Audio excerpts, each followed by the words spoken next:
பாரதி உலா 2025 பாரத நாடு பாருக்கெல்லாம் திலகம். வழங்குவோர் டெக்னோ ப்ராடக்ட்ஸ், தபம்ஸ் group of companies, auditor NRK, Savitri foundation, Manivasagar Pathippagam, Chennai Sai Sankara group of matrimonials, Bharathi Priya trust மற்றும் விசு கல்வி அறக்கட்டளை.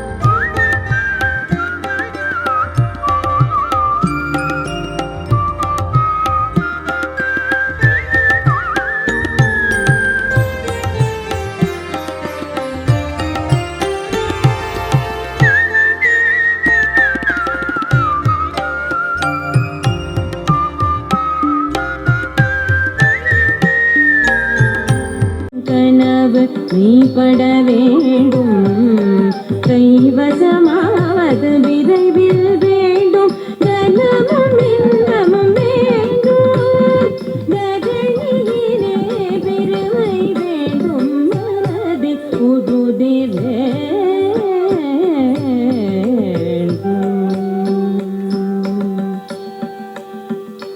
கண் திறந்திட வேண்டும், காரியத்தில் உறுதி வேண்டும், பெண் விடுதலை வேண்டும், பெண் விடுதலை வேண்டும், பெண் விடுதலை வேண்டும், பெரிய கடவுள் காக்க வேண்டும், மண் பயனுற வேண்டும், மண் பயனுற வேண்டும், வானகம் இங்கு தென்பட வேண்டும், உன்னை நின்றிட வேண்டும்.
இந்த பாரதியை எப்படி கொண்டு போனாலும் சிறப்பாக இருக்கும் அப்படிங்கிற போது இசை, நாட்டியம் அண்ட் இந்த பேச்சு ஆக இந்த தலைவர்கள் பாரதி என்ற ஒருவரை தெரிந்து கொள்ள இந்த விழா இப்படி நடத்தும் இந்த விழாக்கள் உதவியாக இருக்கிறது அப்படின்னு தான் நான் நினைக்கிறேன்.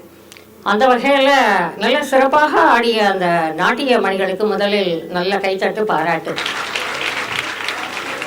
ஆடிய அத்தனை மாணவிகளும் அந்த பர்ஃபெக்ஷன், அந்த நாட்டியம் அப்படி என்றால் அந்த உடல் அமைப்பு, அந்த பாவனை, அந்த தாளங்கள் அது சரியாக இருந்தால்தான் அந்த நாட்டியம் எல்லாருக்கும் போய் சேரும் அப்படிங்கிறது உண்மையாக பாரதியோட பாடலுக்கு மிக சிறப்பாக ஆடிய 4 பேர் ஆடினாங்க. அதே போல் சீதாராம் கல்லூரி அந்த அங்கேருந்து வந்துருந்தாங்க. எல்லாருக்குமே நல்ல ஒரு கைத்தட்டல் பாராட்டு கொடுக்கும். இவ்வளவு படிப்பு சுமையோடு இவர்கள் இந்த கலையை கற்றுக்கொள்கிறார்கள் என்றால் அதற்குத்தான் நம்ம முதல்ல ப்ரையாரிட்டி கொடுக்கணும். இப்படி ஒரு வாய்ப்பை அளித்தமைக்காக நன்றி கூறி விடைபெறுகிறேன். நன்றி, வணக்கம்.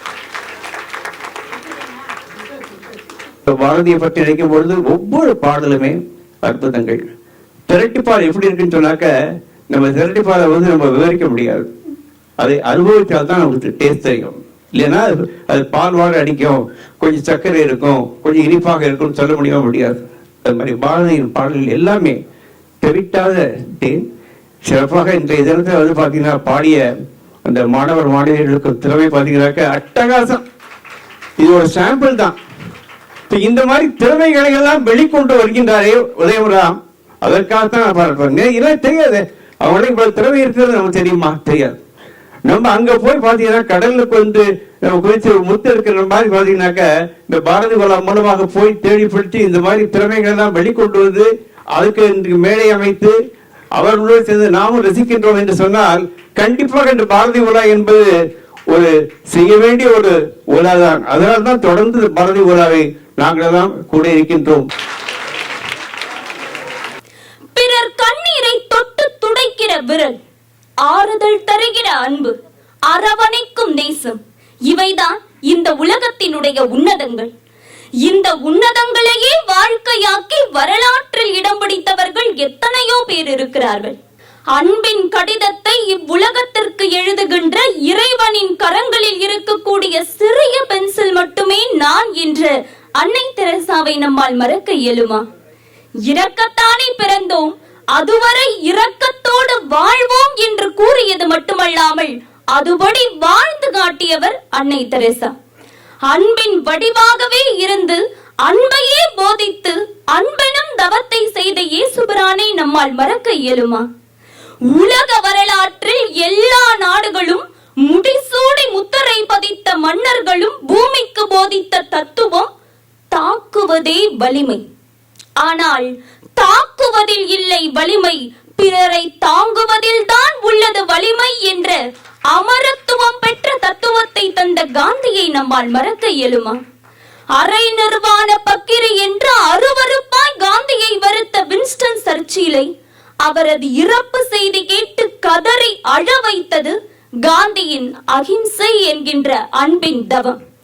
வாடிய பயிரை கண்டபோதெல்லாம் வாடினேன் என்று வாழ்ந்த வள்ளலாரை நம்மால் மறக்க இயலுமா? ஏன் நம் பாரதியை எடுத்துக் கொள்ளுங்கள். வறுமை துரத்திய பொழுதும் கஞ்சிக்கு இருந்த தானியத்தை வாரி போட்டு காக்கை குருவி எங்கள் ஜாதி என்று பாடி ஐந்தறிவு ஜீவன்களிடத்திலும் அன்போடு இருந்தவர் நம்முடைய மகாகவி பாரதியார். பெரியோர்களே, இந்த இடத்தில் நான் ஒன்றை பதிவு செய்ய விரும்புகிறேன். நம்முடைய மகாகவியை அவருடைய சமகாலத்தில் யாரும் மகாகவியாக ஒப்புக்கொள்ளவில்லை. பிழைக்க தெரியாதவன் என்பதுதான் அன்றைய சமுதாயம் அவர் மீது வைத்திருந்த அபிப்பிராயம். ஆனால் பாரதிக்கு பாரதி மீது இருந்த அபிப்பிராயமே வேறு. புவி அனைத்தும் போற்றிட வான் புகழ் படைத்த தமிழ் மொழியை புகழில் ஏற்றும் கவியரசர் தமிழ்நாட்டுக்கு இல்லை எனும் வசை என்னால் கழிந்தது என்பதுதான் பாரதிக்கு பாரதி மீது இருந்த அபிப்பிராயம். எல்லோரும் தன்னை எதிர்த்த பொழுதும் தன் மண்ணின் மீதும் தன்னுடைய மக்களின் மீதும் தன்னுடைய தாய் மொழியின் மீதும் பாரதிக்கு இருந்த அன்புதான் அவரை மகா கவியாக மாற்றியது. இன்றும் நாம் அவரை வணங்கிக் கொண்டிருக்கின்றோம், அவருடைய வார்த்தைகளால் வாழ்ந்து கொண்டிருக்கின்றோம். பொறுமை, நேர்மை, இவை இரண்டும் மிகப்பெரிய சக்திகள். அவைதான் அன்பின் உக்திகள். பொறுமை பொலிவிழந்து நேர்மை நெறிகெட்டு இருக்கக்கூடிய இன்றைய சமுதாயத்தில் நாம் அனைவரும் அனுசரிக்க வேண்டிய தவம் அன்பு. அன்பு இதெல்லாம் இந்த காலத்துல சாத்தியமா? காரணம், அன்பு காட்டுபவர்கள் தானே இப்பொழுது அதிகமாக பாதிக்கப்படுகிறார்கள் என்று சிலர் நினைப்பது எனக்கு புரிகின்றது. உண்மைதான். ஆனால் நான் உங்களை காந்தியை போல அன்னை தெரசாவை போல எட்டி உதைத்த கால்களுக்கும் தொட்டு தடவை மருந்திடுங்கள், காயப்படுத்திய கரங்களுக்கும் கை கொடுத்து நட்பு பாராட்டுங்கள் என்றெல்லாம் கூறவில்லை. நீங்கள் உங்கள் மீது அன்போடு இருங்கள், உங்களுடைய பெற்றவர்கள் மீது அன்போடு இருங்கள், உங்களுடைய ஆசிரியர்கள் மீது, உங்களுடைய நலன் விரும்பிகள் மீது முதலில் அன்போடு இருக்க கற்றுக்கொள்ளுங்கள்.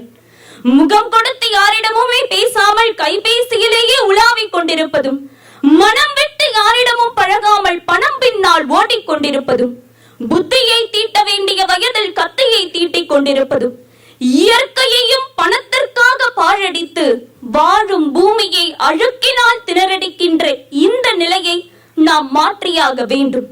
அதற்கு இயற்கை அன்னையை நேசிப்போம், சக உயிர்களின் மனங்களை வாசிப்போம், அன்பையே எப்பொழுதும் சுவாசிப்போம், அன்பிற் சிறந்த தவமில்லை என்ற பாரதியினுடைய வாக்கியத்தை உணர்ந்து செயல்படுவோம். பழிவாங்கும் குணத்தால் பாவியாவதை விட மன்னிக்கும் குணத்தால் மனிதனாக மாறலாமே. நன்றி, வணக்கம். பாரதி இருந்திருந்தால் மகிழ்ந்திருப்பான் இதை கேட்டு பார்த்து ரசித்து. இத்தனை காலம் கடந்து மறைந்து 100 ஆண்டுகளுக்கு பிறகு தனக்காக விழா எடுக்கிறார்கள், தன்னை போற்றி புகழ்கிறார்கள், தன்னுடைய பாடல்கள் ரசிக்கப்படுகின்றன என்பதையெல்லாம் நிஜமாகவே ரசித்திருப்பான் பாரதி. அந்த பாரதி அவனுடைய நினைவை போற்றும் விதத்தில் பாரதி உலா உரத்த சிந்தனையால் நடத்தப்பட்டு வருகிறது. இது பாரதிக்கு பெருமை சேர்ப்பதற்காக அல்ல, பாரதியை தமிழகம் மீண்டும் மீண்டும் நினைவில் கொள்ள வேண்டும் என்பதற்காக நடத்தப்படும் விழா. பாரதியை போற்று, இது கண்ணதாசனுடைய வரிகள், என்னுடைய வரிகள் அல்ல, கவியரசு கண்ணதாசனுடைய வரிகள். பாரதியை போற்று, நீ தேசியத்தை போற்றுகிறாய். பாரதியை போற்று, நீ தமிழை போற்றுகிறாய். இது கண்ணதாசனுடைய வரிகள், கவியரசர் சொல்லுவார். ஆகவே பாரதியை போற்றாத தமிழனுக்கு தமிழன் என்று சொல்லிக் கொள்ள அருகதை கிடையாது என்பது வரை கண்ணதாசன் அவர்கள் எழுதி வைத்தார். கண்ணதாசன் அதற்கு மேலே போய் இன்னும் பல பதிவுகளை அந்த தலையங்கத்தில் செய்திருப்பார். அவர் சொல்லி இருப்பார், சோவியத் யூனியனில் லெனினுக்கு தரப்பட வேண்டிய மரியாதை தமிழகத்தில் பாரதிக்கு தரப்பட வேண்டும். ஒவ்வொரு இல்லத்திலும் ஒவ்வொரு அலுவலகத்திலும் பாரதியுடைய படம் இருக்க வேண்டும் என்பதெல்லாம் கவியரசு கண்ணதாசன் சொன்ன வார்த்தைகள். இன்று காலம் கடந்து 100 ஆண்டுகள் கடந்து பாரதியை நாம் போற்றிக் கொண்டிருக்கிறோம் என்பதுதான் சிறப்பு. இன்று சாதியை பற்றி பேசினார்கள், சாதியம் பற்றி பேசினார்கள், பெண் விடுதலை பற்றி பேசினார்கள். இவையெல்லாம் முதலாக பாரதியார் தான் தமிழகத்திற்கு எடுத்துரைத்தார் என்பது பலருக்கும் தெரியாது. 1904 பாரதி சென்னைக்கு வருகிறார். மதுரை சேதுபதி உயர்நிலைப் பள்ளியில் ஒரு சில மாதங்கள் ஆசிரியராக பணியாற்றி சென்னையில் சுதேசமித்திரனில் உதவி ஆசிரியராக வருகிறார் பாரதி. அன்றைய சுப்பிரமணிய பாரதி உதவி ஆசிரியராக வந்து அடுத்த 10 மாதங்களுக்கு அவர் எழுதுவதற்கு வாய்ப்பு வழங்கப்படவில்லை என்பதுதான் உண்மை. ஒரு உதவி ஆசிரியராக இருந்தார், அவர் எழுதுவதற்கு கூட வாய்ப்பு வழங்கப்படவில்லை. அந்த நேரத்தில் அவர் அடிக்கடி எழுதி கொண்டிருந்தது அன்று பிரபலமாக இருந்த இந்து பத்திரிகையில் ஆங்கிலத்தில் ஆசிரியர் கடிதங்கள் எழுதி கொண்டிருந்தார். அப்படி அவர் எழுதிய 1904 எழுதிய ஆசிரியர் கடிதம் ஒன்று புரட்சிகரமான ஆசிரியர் கடிதம் ஒன்றை அவர் எழுதியிருக்கிறார். என்னதான் ஒரு பஞ்சமன், என்னதான் படித்து வேத விற்பனராக மாறினாலும், இதிகாச புராணங்களை கரைத்து குடித்திருந்தாலும் அவரை சிருங்கேரி மடாதிபதியாக இந்த சமுதாயம் ஏற்றுக்கொள்ளுமா? கேள்வியை கேட்பது சுப்பிரமணிய பாரதி. ஏற்றுக்கொள்ளுமா? காங்கிரஸ் தலைவர்கள் எல்லாரும் சுதந்திரத்திற்காக போராடி கொண்டிருக்கிறீர்களே, மிக்க மகிழ்ச்சி.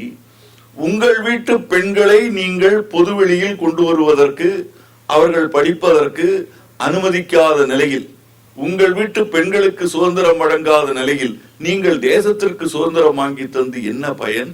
இந்த கேள்வியை 1904 சுப்பிரமணிய பாரதி எழுதிய ஆசிரியருக்கான கடிதம் பதிவு இருக்கிறது. மறந்து விடாதீர்கள்.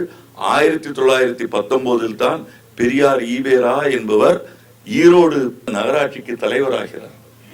அப்போது அவர் காங்கிரஸ்காரராக இருந்தார். அதற்கு பிறகு 4 ஆண்டுகளுக்கு பிறகுதான் அதிலிருந்து வெளியில் வந்து அவர் நீதி கட்சியில் இணைகிறார். அவர் பேசுவதற்கு பல ஆண்டுகளுக்கு முன்பு 1927 தான் பாபா சாஹேப் அம்பேத்கர் மதர் போராட்டத்திற்காக, ஒரு குளத்திலிருந்து தண்ணீர் எடுப்பதற்கான போராட்டத்திற்காக முதலில் குரல் கொடுத்து அரசியலுக்கு பாபா சாஹேப் அம்பேத்கர் வந்தது 1927. ஆனால் 1904 மகாகவி பாரதியுடைய குரல் தாழ்த்தப்பட்டவர்களுக்காக, ஒடுக்கப்பட்டவர்களுக்காக, பெண்களுக்காக உயர்ந்தது என்பதை நாம் நினைவில் கொள்ள வேண்டும். அரசியல் தலைவர்கள் வருவார்கள் போவார்கள், ஆன்மீக தலைவர்கள் வருவார்கள் போவார்கள், மிகப்பெரிய தனவந்தர்கள் வருவார்கள் போவார்கள். ஆனால் சமுதாயம் அவர்களை எல்லாம் மறந்து விடும் என்பதை நீங்கள் நினைவில் கொள்ளுங்கள். பாரதி வாழ்ந்த காலத்தில் எத்தனை மாவட்ட ஆட்சியர்கள் இருந்தார்கள், ஆளுநர்கள் இருந்தார்கள். அன்றைய அம்பானிகள் இருந்திருக்க மாட்டார்களா, டாடா பிர்லாக்கள் இருந்திருக்க மாட்டார்களா, அதானிகள் இருந்திருக்க மாட்டார்களா? அவர்களை பற்றி எல்லாம் நாம் பேசுகிறோமா? இல்லை, பாரதியை பற்றி மட்டும்தான் பேசுகிறோம். பாரதி குறிப்பிடுவதால் தான் சிலரை பற்றி பேசுகிறோம். கம்பன் வாழ்ந்த காலத்தில் எத்தனையோ பேர் இருந்திருக்கலாம், அவர்களை எல்லாம் மறந்து விட்டோம். கம்பன் நினைவில் நிற்கிறார். கம்பன் சொன்னதால் தான் சடையப்ப வள்ளல் நினைவுக்கு வருகிறார். அவர் நினைவில் நிற்கிறார். சடையப்ப வள்ளல் என்று ஒருவர் இருந்தார் என்பது எப்படி தெரியும்? கம்பன் சொன்னான் தெரியும். பாரிமகளிர் இருந்தார்கள் என்பது கபிலன் என்கின்ற கவிஞர் இருந்தான் தெரியும். ஒரு கவிஞர்களால் தான், எழுத்தாளர்களால் தான் உலகம் அந்த சமுதாயத்தில் பலரை நினைவு கூறும். கவிஞர்கள் நிற்பார்கள். அந்த கவிஞர்களுக்கு மரியாதை கொடுக்கின்ற சமுதாயம் தான் ஒரு சிறந்த சமுதாயம், உன்னதமான சமுதாயம். அந்த விதத்தில் நாம் தோற்று போயிருக்கிறோம். தமிழகம் தோற்று போயிருக்கிறது என்றுதான் தோன்றுகிறது. ஏன் இந்தியாவே தோற்று போயிருக்கிறது? இந்தியாவின் தலை சிறந்த கவிஞர்களை எல்லாம் நாம் கொண்டாடுகிறோமா என்று தெரியவில்லை. அப்படி எனக்கு தெரியவில்லை. விக்டர் ஹியூகோ என்கின்ற கவிஞன் எழுத்தாளன். விக்டர் ஹியூகோ இறந்து போன போது பாரிஸ் மாநகரம் அப்படியே கலகலத்து போய்விட்டது. ஏறத்தாழ 40 லட்சம் பேர் அவருடைய இறுதி ஊர்வலத்திற்கு கூடினார். அன்றைய ஐரோப்பாவில் இருந்த அத்தனை நாடுகளில் இருந்தும் உள்ள எழுத்தாளர்கள், கலைஞர்கள், அங்கே கவிஞர்கள் வந்து கூடினார்கள். அவருடைய சவப்பட்டியை தூக்குவதற்கு ஒவ்வொரு கவிஞனும் நான் நீ என்று போட்டி போட்டார்கள். சவப்பட்டி போவதை பார்ப்பதற்காக 40,000 பேர் பாரிஸ் நகர வீதிகளில் இரவில் தூங்கிக் கொண்டிருந்தார்கள் என்று வரலாறு கூறுகிறது. நீங்கள் கூகுளில் எடுத்து பார்த்தால் தெரியும், பதிவு இருக்கிறது இணையதளத்தில். இப்படி போற்றப்பட்ட கவிஞர்கள் பலர் இருந்தார்கள். ஆனால் இந்தியாவில் பாரதி என்கின்ற கவிஞனுக்கு மரியாதை கிடைத்தது அவர் இறந்து பல ஆண்டுகளுக்கு பிறகுதான். நடந்தது நடந்ததாக இருக்கட்டும், அவர்கள் அப்போதும் மரியாதை செலுத்தப்படவில்லை என்றாலும் இப்போதும் பாரதியின் பெயரை தூக்கி பிடித்துக் கொண்டு ஒரு இயக்கம் தமிழகத்தில் இயங்குகிறது. அதற்கு நமது உதயம் ராம் அவர்கள் தலைமை தாங்குகிறார்கள் என்பது. பாரதி சொன்ன கருத்து நடனத்தின் மூலமாக, பாடல்கள் மூலமாக, பேச்சரங்கத்தின் மூலமாக வெளிப்படுத்தி இருக்கிறோம். ஆக இவர்களையும் முன்னால கொண்டு வந்திருக்கோம், பாரதியை கொண்டு சென்றிருக்கின்றோம். ஒரே கல்ல 2 மாங்காய். இந்த நிகழ்ச்சிக்கு வந்திருந்த எங்க ஒருத்தர் உறுப்பினர் அத்தனை பேருக்கும், வந்திருக்கிற பல்வேறு அமைப்புகள் இந்த வந்து அத்தனை பேருக்கும், இந்த மேடையில் இருக்கிற அத்தனை பேருக்கும் ஒருத்தர் சிந்தனை சார்பாக நான் நன்றி தெரிவித்துக் கொள்கிறேன். நன்றி, வணக்கம். பாரதியை பற்றி நிறைய சொல்ல வேண்டிய அவசியமே இல்லை. அதில் எனக்கு மிக பிடிச்சது சிந்து நதியின் மிசை நிலவினிலே. இந்த பாட்டு எனக்கு ரொம்பவே ரொம்ப ரொம்ப பிடிக்கும். அதுலேயே அவர் எல்லாத்தையும் சொல்லியிருப்பார். அதாவது ஒவ்வொரு எப்படி நம்ம இருக்கணும், ஸ்டேட் எப்படி இருக்கணும், ஒரு இடத்துல இருந்து மற்ற இடத்திற்கு உணவை எப்படி பகிர்ங்கணும், வாட்டு பங்கீடு, எல்லாத்தையுமே ஒரே ஒரு பாட்டிலேயே சொல்லி முடித்த ஒரே மகாகவி பாரதி தான். அந்த பாரதியை நம் தமிழ்நாட்டில் மட்டும் இல்லாமல் மற்ற ஸ்டேட்டுகளை மட்டும் இல்லாமல் ஆஸ்திரேலியா வரைக்கும் கொண்டு போய் சேர்த்த இந்த ஒருத்த சிந்தனைக்கு என் மனமார்ந்த வாழ்த்துக்கள். பாரதி விழாவில் இன்றைய தலைமுறை மிக அற்புதமாக நடத்தி தரும் நாடகங்களும் சரி, நடனங்களும் சரி, அவர்கள் பேச்சுக்களும் சரி, அது பாரதி விழாவினை எங்கேயோ எடுத்து சென்று விட்டது.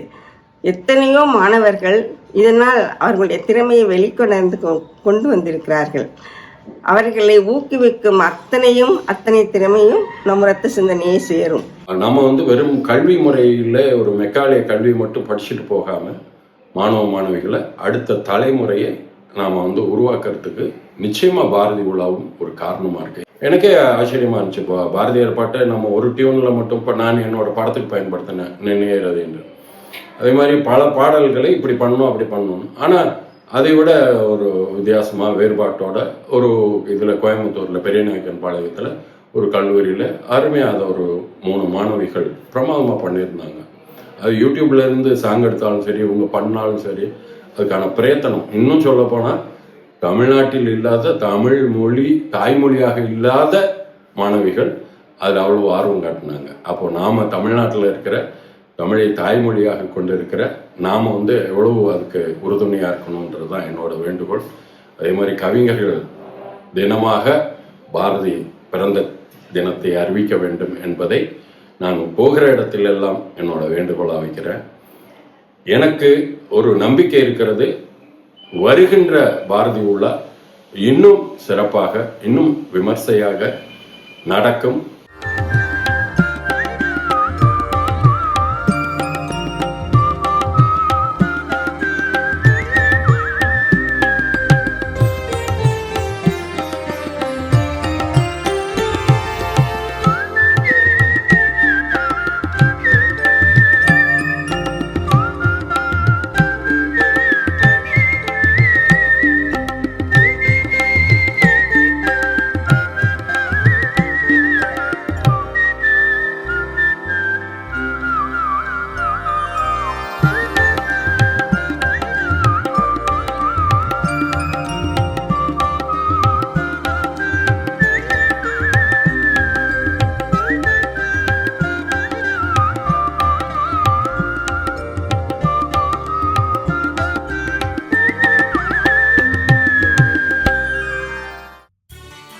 பாரதி உலா 2025 பாரத நாடு பாருக்கெல்லாம் திலகம்.